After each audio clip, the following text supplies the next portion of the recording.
সকাল ৯টার থেকে ১২টা পর্যন্ত। সেই দুধ পুকুর যেখানে ১১ বছর বয়সে বাবা লোকনাথ স্নান করে।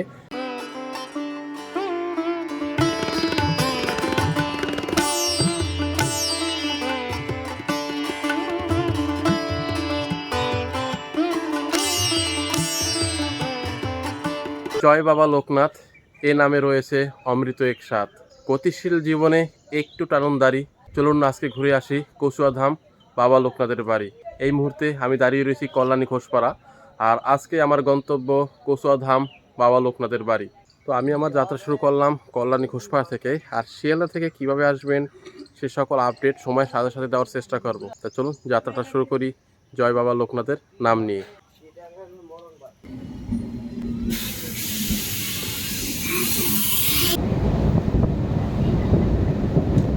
Sealdah next station.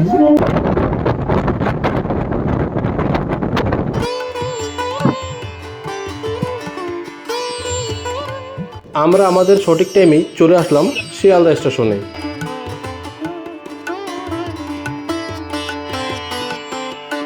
শিয়ালদা থেকে এখন হাসনাবাদ লোকাল ধরে যাব কাকড়া মির্জানগর। চলুন কাকড়া মির্জানগর গিয়ে আপনাদের সাথে দেখা হবে।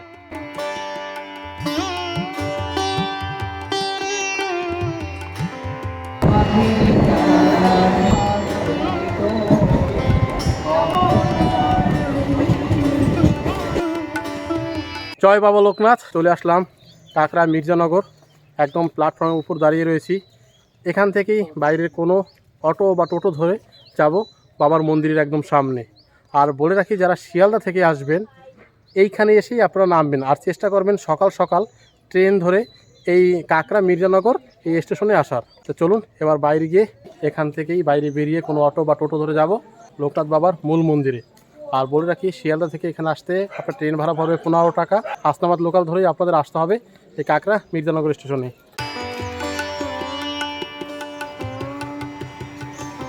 একদম স্টেশন থেকে নিচে নামলেই পেয়ে যাবেন এরকম অটো বা টোটো স্ট্যান্ড। এই যেদিকে রয়েছে অটো টোটো স্ট্যান্ড। আর শিয়ালদা থেকে কাকড়া মির্জানগর আসতে ভাড়া পড়বে ট্রেনে পার হেড ১৫ টাকা। তবে অবশ্যই চেষ্টা করবেন সকাল সকাল কোনো ট্রেন ধরে চলে আসার।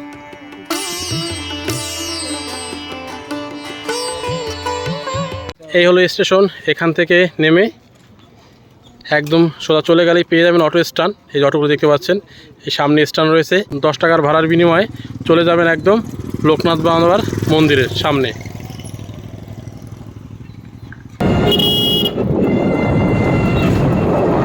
আর আপনারা যাওয়ার পথে আর কি এরকম কাকড়া কালী মন্দির দেখতে পাবেন। যদি সময় থাকে অবশ্যই দেখে নিতে পারেন।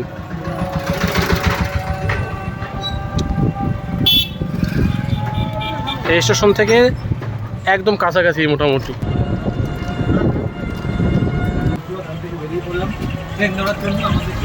অবশেষে চলে আসলাম কচুয়াধাম, একদম বাবার তীর্থস্থানের যে মন্দির যে গেট রয়েছে তার সামনে। বলে রাখি, কাকড়া মির্জানগর থেকে এর দূরত্ব ৩ কিলোমিটার।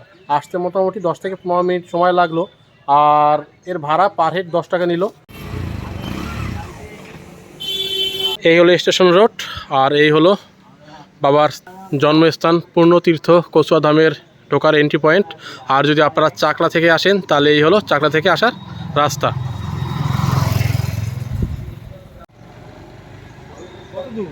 কচুয়াধামের মূল মন্দির ঢোকার আগে আমরা ঘুরে নিচ্ছি বেনি মাধবের তোরণ, অর্থাৎ লোকনাথ বাবার যে বাল্য বন্ধু ছিল বেনি মাধবের বাড়িটাকে দেখে আসি। রয়েছে এই দেখুন লোকনাথ বাবার আশ্রমে যাওয়ার গেট, আর এর পাশেই রয়েছে একদম বেনি মাধব তোরণ লোকনাথ মিশন। যে আপনারা কিভাবে এখানে সহজে আসবেন, শিয়ালদা থেকে হাসনাবাদ লোকাল ধরে সরাসরি চলে আসবেন কাকড়া মির্জানগর স্টেশন। সেখান থেকে কোনো টোটো বা অটো ধরে চলে আসবেন এই কচুয়াধাম। শিয়ালদা থেকে কাকড়া মির্জানগর আসতে ট্রেন ভাড়া ১৫ টাকা, আর সেখান থেকে টোটোতে আসতে পার হেড ১০ টাকা। এই হলো আপনাদের শিয়ালদা থেকে কচুয়াধাম আসতে আসার খরচ। শিয়ালদা থেকে কচুয়াধামের দূরত্ব প্রায় ৪৮ কিলোমিটার।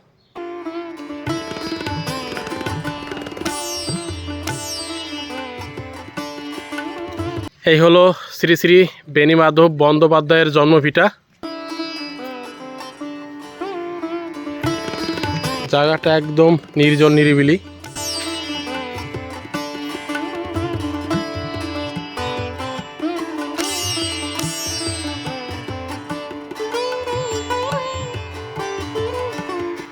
মাটির ঘর।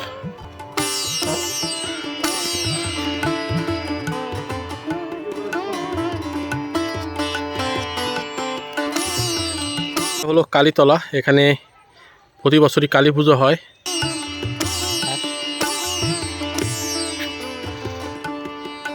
এদিকে একটা বড় পুকুর রয়েছে, আর এই হলো আসার রাস্তা, আর এই হলো শ্রী শ্রী বেণীমাধব বন্দ্যোপাধ্যায়ের জন্মভিটা।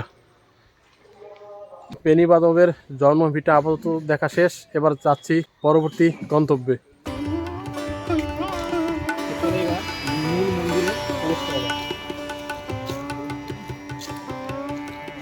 মূল মন্দির প্রবেশের বাঁদিকে পাবেন এরকম একটি বাঁধানো পুকুর, খুব সুন্দর। তবে অবশ্যই চেষ্টা করবেন পরিষ্কার পরিচ্ছন্নতা বজায় রাখার। মূল গেট দিয়ে প্রবেশ করার পর কিছুটা দূরে আসার পর এই সামনে রয়েছে মূল মন্দির, আর যাওয়ার পথে বাঁদিকে রয়েছে ভগবান গাঙ্গুলির তোরণ। তো চলুন এখন সেই দিকে যাওয়া যাক। ভগবান গাঙ্গুলি হলো লোকনাথ বাবা এবং তার বন্ধু যে বেণীমাধব, তাদের গুরু। অর্থাৎ এই ভগবান গাঙ্গুলি থেকেই লোকনাথ বাবা এবং এই বেণীমাধব দুজনেই সন্ন্যাস ধর্ম গ্রহণ করেছিলেন এবং তার সাথেই কালীঘাটের উদ্দেশ্যে 11 বছর বয়সে যাত্রা শুরু করেছিলেন। তা এই যে গেট, এই গেট দিয়ে সামনে কিছুটা আসার পরেই এরকম ছোট্ট একটি গেট পেয়ে যাবেন। এখান দিয়ে আপনার ভিতরে ঢুকলে পেয়ে যাবেন ভগবান গাঙ্গুলির বাড়ি। আর একটি বিষয় আপনাদের বলে রাখি, এই যে যেটা আপনাদের সামনে তুলে ধরছি, এটা পরবর্তীতে নির্মাণ করা হয়েছে ভগবান গাঙ্গুলির বাড়ি, কিন্তু তার মূল যে বাড়ি ছিল সেটা হলো এই দিকে, যা এখন ভগ্নাদশা অবস্থায় রয়েছে এই জঙ্গলের মধ্যে। এটাই ছিল তার মূলত মূল বাড়ি।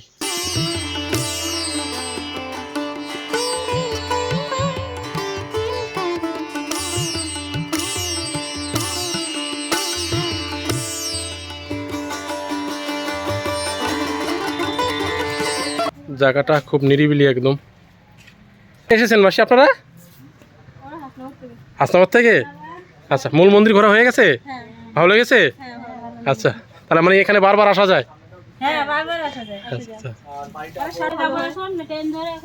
এই বাড়িটা সংস্কার হলে ভালো হয়। ভগবান গাঙ্গুলির ভিটা আর কি পরিদর্শন করা আপাতত শেষ। এবার যাচ্ছি লোকনাথ বাবার মূল মন্দিরে। বলে রাখি, লোকনাথ বাবার জন্মস্থান নিয়ে কিন্তু বহু বিতর্ক রয়েছে। কেউ বলে চাকলা, কেউ বলে কচুয়া। এই ব্যাপারটা নিয়ে কিন্তু কোর্টেও, অর্থাৎ কলকাতা হাইকোর্ট পর্যন্ত গড়ায়। পরবর্তীতে হাইকোর্ট থেকে রায় আসে কচুয়া ধামেই লোকনাথ বাবার জন্মস্থান। তবে সকল ভক্তগণ এর বিতর্ককে পাশে রেখে দুটো স্থানেই পরিদর্শন করে। আর বাবার মন্দিরে যাওয়ার পথে এরকম প্রচুর খাবারের দোকান সহ বিভিন্ন দোকান আপনারা পেয়ে যাবেন।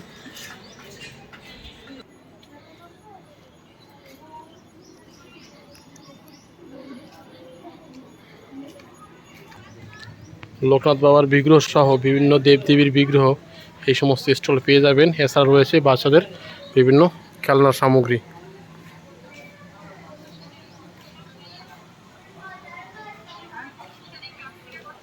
এই হলো শ্রী শ্রী লোকনাথ ব্রহ্মচারী বাবার পবিত্র জন্মস্থান পূর্ণতীর্থ কচুয়া ধাম। প্রচুর ভক্তের সমাগম রয়েছে এখন এই মুহূর্তে। আর এখানে পুজো দেওয়ার জন্য রয়েছে সুব্যবস্থা। এখান থেকে আপনারা ডালা কিনে পুজো দিতে পারেন।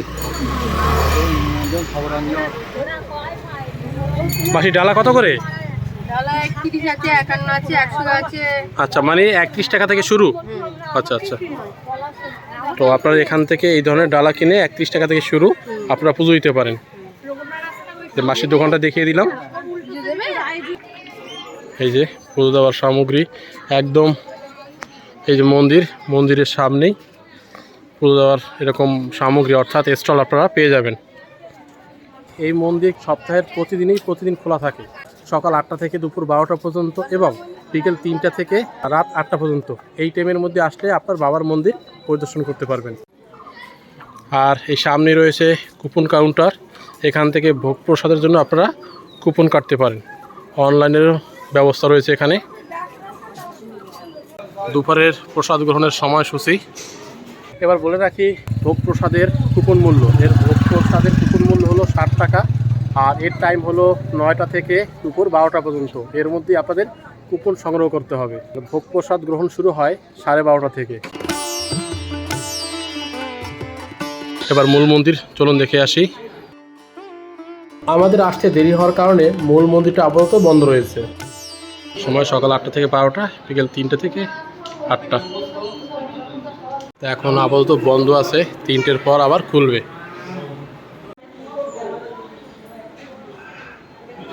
আর মন্দিরের ভিতরে কিন্তু ধূপ মোমবাতি জ্বালানো সম্পূর্ণভাবে নিষেধ।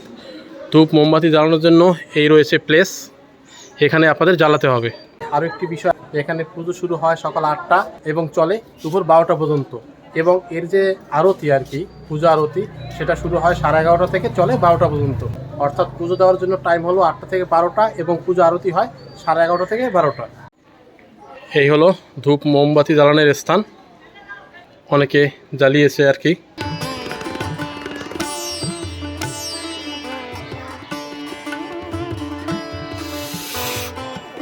মন্দিরের পাশে রয়েছে এদিকে একটি যাওয়ার পথ, অর্থাৎ একটি পুকুরের দিকে।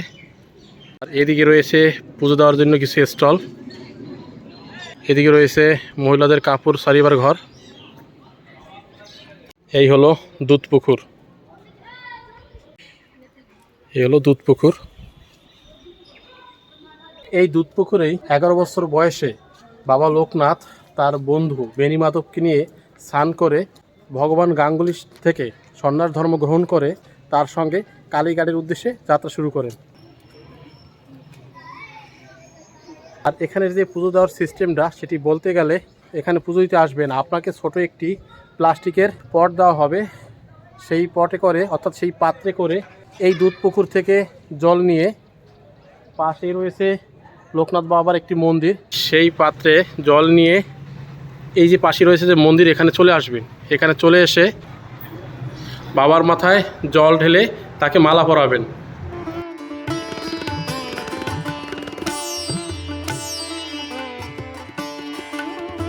তারপর যাবেন মূল মন্দিরে পুজো দেওয়ার জন্য।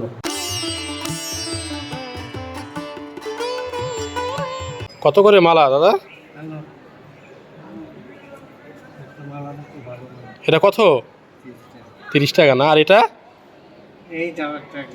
আচ্ছা, এই যে এখানে আপনারা মালা পেয়ে যাবেন এই দাদুর কাছ থেকে আর কি। তো এই মালা নিয়েই আপনারা এই বাবাকে মালা পরাতে পারেন। অর্থাৎ ছোটো পাত্রে করে আপনারা এখান থেকে জল নিয়ে আসবেন। জল নিয়ে এসে এখান থেকে মালা নিয়ে ভিতরে গিয়ে বাবার মাথায় জল ঢেলে মালা পরিয়ে তারপর মূল মন্দিরে যাবেন পুজো দেওয়ার জন্য। দাদুর কাছ থেকে কিছু ইনফরমেশন আপাতত আমি জেনে নিচ্ছি। দাদুর কাছ থেকে সঠিকভাবে জেনে নেবো এখানের পুজো দেওয়ার টাইমিংটা। তো দাদু একটু বলে দেন। সকাল 9টা থেকে 12টা পর্যন্ত। 12টা পর্যন্ত। আর পূজা আরতি? ওই 11:30টায়। 11:30 থেকে 12টা পর্যন্ত? হ্যাঁ। আচ্ছা, আর বলছি এখানে কি থাকার ব্যবস্থা আছে? না, এখন তো তৈরি হয় না। না, ওখানে স্টল করেছে। আচ্ছা আচ্ছা, ওখানে স্টলে ওখানে সরকার থেকে স্টল করে দিয়েছে। আচ্ছা, দোকান সব ওখানে চলে যাবে। আচ্ছা আচ্ছা, এখন তো থাকার ব্যবস্থা আপাতত হয়নি। ভক্তরা এসে বসবে। আচ্ছা আচ্ছা, দক্ষিণেশ্বরের মতন করেছে। আচ্ছা আচ্ছা। তো এখন আমরা কুপন কেটে নিচ্ছি ভোগ প্রসাদের জন্য। ওটার থেকে আমরা এই কুপন কেটে নিলাম, আমাদের পড়লো 60 টাকা পার হেড। খাবার ঘর এখানে কিন্তু এরকম বসে খাওয়ার ব্যবস্থা রয়েছে, আর এর পাশেই রয়েছে বেঞ্চের উপর বসে খাওয়ার। তো আমরা আপাতত এখানে বসছি না, বেঞ্চের উপর বসে তারপর খাবো। এখানে রয়েছে একটি পানীয় জলের ব্যবস্থা। ভোগ প্রসাদের জন্য বসে পড়লাম।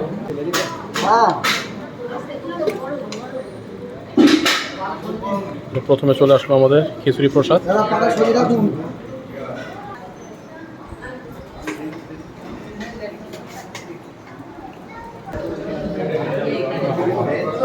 এরপর ভোগের তৃতীয় স্টেপ চলে আসলো পোলাও।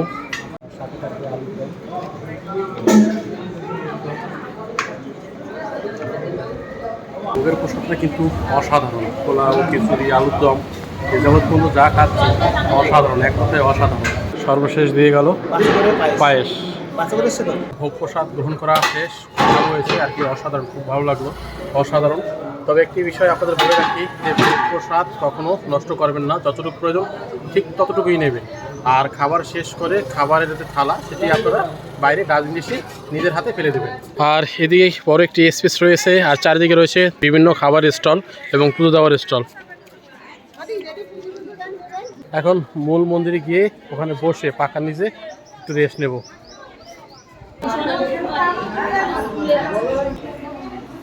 দুপুরের ভোগ প্রসাদের পর রেস্ট আমাদের সম্পূর্ণ হয়ে গেল। এখন ঘড়ির কাঁটায় 2:40।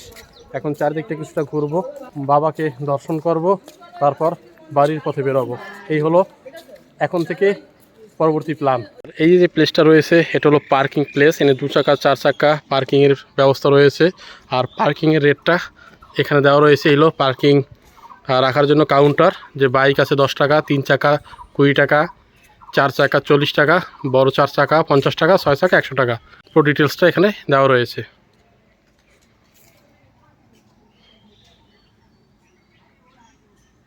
আর এদিকে রয়েছে শ্রী শ্রী লোকনাথ বাবার প্রাচীন মন্দির। আরেকটি নির্দেশিকা দেওয়া রয়েছে, পার্কিং জোন ব্যতীত অন্য কোনো স্থানে গাড়ি রাখলে জরিমানা 500 টাকা দিতে হবে। পার্কিং প্লেস ছাড়া অন্য কোথাও গাড়ি রাখা যাবে না, সেই কথাই কিন্তু এখানে বারবার উল্লেখ করা রয়েছে। এইখানে রয়েছে বাবার একটি বিগ্রহ।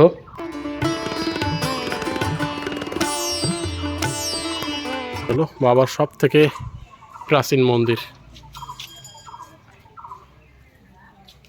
একদম পার্কিং প্লেসের পাশেই। বাবার মূল মন্দির থেকে কিছুটা দূরে আসলেই পেয়ে যাবেন শ্রী শ্রী রাধাকৃষ্ণ বৃন্দাবন মঠ। এখানেও আপনারা কিছুটা সময় কাটাতে পারেন, খুব ভালো লাগবে, যদিও এখন আপাতত মন্দিরটা বন্ধ আছে। খুব সুন্দর সাজানো গোছানো, পরিষ্কার পরিচ্ছন্ন একদম।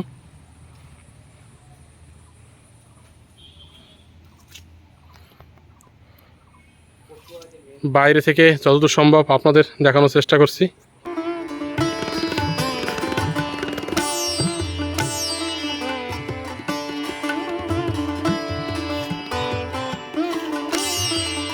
এই রোড ধরেই আপনাদের আসতে হবে, আসলেই ডান দিকে পেয়ে যাবেন মন্দির।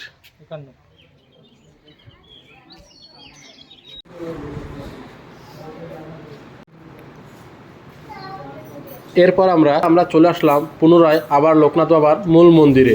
সময় এখন 3টা, সাথে সাথে বাবার মূল মন্দিরের দরজা খুলে দেওয়া হচ্ছে।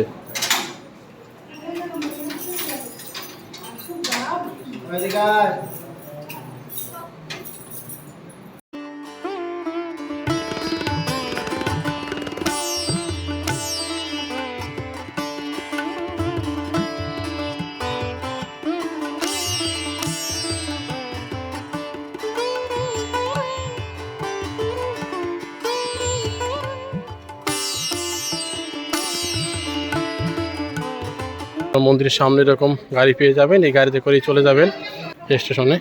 কচুয়াধাম আসলাম, লোকনাথ বাবা দর্শন করলাম, এবং কিভাবে আপনারা আসবেন শিয়ালদা থেকে, আসতে কীরকম খরচ এবং এখানে ভোগ প্রসাদের ব্যবস্থা সহ পূজার যাবতীয় ইনফরমেশন তুলে ধরলাম এই ভিডিওতে। এখন বাড়ি ফেরার পালা, তো ভিডিওটি এই পর্যন্তই। দেখা হবে পরবর্তী কোনো এক নতুন ভিডিওতে। সে আপনাদের সবাই ভালো থাকবেন, সুস্থ থাকবেন। জয় বাবা লোকনাথ।